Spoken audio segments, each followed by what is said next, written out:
Riley wants to know. What's a good way to take being rejected? Oh, boy. Just get over them. There are more fish in the sea. People won't reject you as much if you act like you don't care when they reject you. Rejection hurts. But remember, it can't affect your life unless you let it. A good way is to calm down, not cry. Just try not to cry in front of people. Go home and cry in your pillow. Ben & Jerry's is amazing. There is also a plethora of terrible movies, which will be at your assistance. Go out and do some things with your friends, your buddies, throw the football around. If you're a girl, go girl shopping. You just gotta think, this one shot me down, then maybe it wasn't supposed to happen. Maybe that's not what I needed. I like the expression, people's rejection is God's protection, and know that there's a better one to move on to. In anything, whether it's, your dreams or relationships or a goal, you're gonna hear no more than hear yes. So just kind of brush it off and move on to the next thing. Find a new person to be rejected by, and then be the saddest person in the world. Go find somebody that's not gonna reject you. Or go home, and I'm sure your mom will be like, oh, you're cute.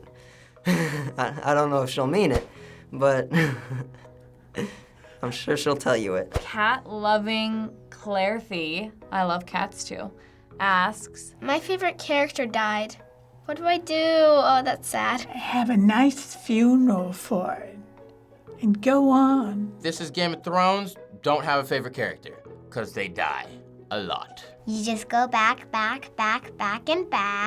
and read the elf stuff when it didn't die. Write the author and be like, what the hell? That was my favorite character. Bring back this guy, or we riot. You sob, you cry, and then you keep watching. Because there's depending on what it is, there's a 10% chance they might come back. pray for them to be revived through the book or television show or movie or whatever, and then cry some more when you realize it will not happen. Well, you're fortunate. In today's world, your favorite character is in motion and picture. You can refer back to it, but don't live in it. Get attached to a different character and just forget that they died. Either try to find a new character in that series or go to another series, try to get a new favorite character. Try to find a new one that you really like and keep on living yourself. Your character wouldn't want you to sit around and mope too much. Y'all can actually write stories about your favorite character. That'd be fun. That's a fun way to keep them alive. That'd be fun.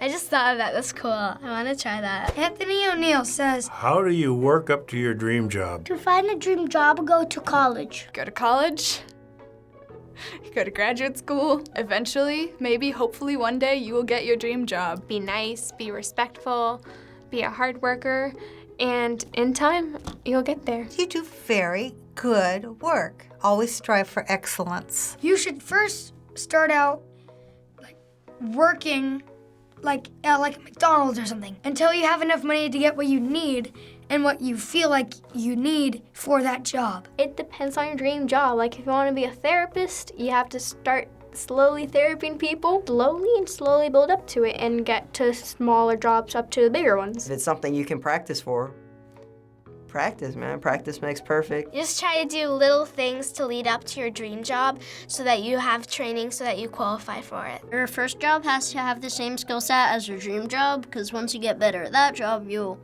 have the chance to actually have your dream job. Go to the place that you want to work. Get a job as an intern there. Offer to sweep the floors. Eventually, somebody's going to notice that you really like it and that you've learned a lot and you can do it. You start out wherever you can, and you get motivated by seeing the people ahead of you, and you just keep aiming and aiming and aiming and enjoy doing what you're doing. Work gets work. Be really, really educated about the steps you need to take. Ask 1,012 questions from people who can give you the best answers. If this is really your dream job, this is what you want to do not give up. Luminymph asks, How do I get my boyfriend to be more romantic around me?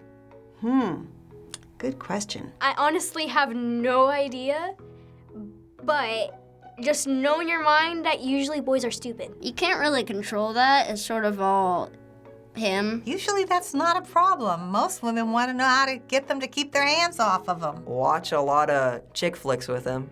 and it will teach him the ways. Try to drop hints for him to be more romantic. You tell him what you want. I'd like it if sometimes you got me flowers. And then he knows, oh, she wants me to get her flowers, because a lot of times boys don't realize that without you telling them. They don't take hints. Throw hints, but don't make them these super subtle, invisible hints that most every girl throws. Make them obvious. Like, he would have to be legally blind not to see them. Kill this boyfriend, get a new one. Just kidding. Casually bring it up, tell him some little things you'd like for him to do, or mention some small tasks he could like incorporate in the relationship to make you feel like it's more romantic. If you don't really feel like he's the right guy for you, find another boyfriend that is really romantic. If he don't love you and show it romantically, then you gotta switch guys. Be more romantic yourself to make him love you more. If you act more romantic about him, it will rub off. A lot of times, you being romantic with him will make him be very romantic with you. Blow in his ear a little bit once in a while, and he'll be more romantic. Ever might. I feel like I have to say that with a British accent. Ever might. How do I rule the world? Build a Roman Empire? Just do it. Start slow and build up. Well, see, you can't rule the world, because I rule the world. So, you don't have to fight me, bro. Let's go, one-on-one. That's a tough job. I haven't been doing so good lately, so I'll try to hire you when I can find you, and then you can rule the world. You have to be really rich, so you're really powerful. Make a lot of money. Money in this world right now is power. If you got a lot of money, you got a lot of power. There. You have to be Dr. Doofenshmirtz and start out with something small like the tri-state area. You could start by like gaining followers, kind of like a cult or something, until one day you just say, minions, it is time. Be awesome. That's it. That's how you rule the world. Be extremely nice to everybody. You rule only one world, and that's the one that you're in. That's your body, your empire inside of you. And by being a good person and true to yourself, you will rule your world. I don't really think you can rule the world. If you want, you could probably just rule your country and become the president. Earth to Evermight. You don't! Not your job. Never will be. I don't know if that's really possible yet, but who knows? Skynet will come around eventually, and then you don't have to rule the world, the computers will. Computers will take over the world, ever might. You don't have to worry about a thing. Thanks for watching Advice here on the React channel. Subscribe. There are new shows every week. Comment below with your questions so we can answer them. Bye. As the new ruler of the world, goodbye, my subjects.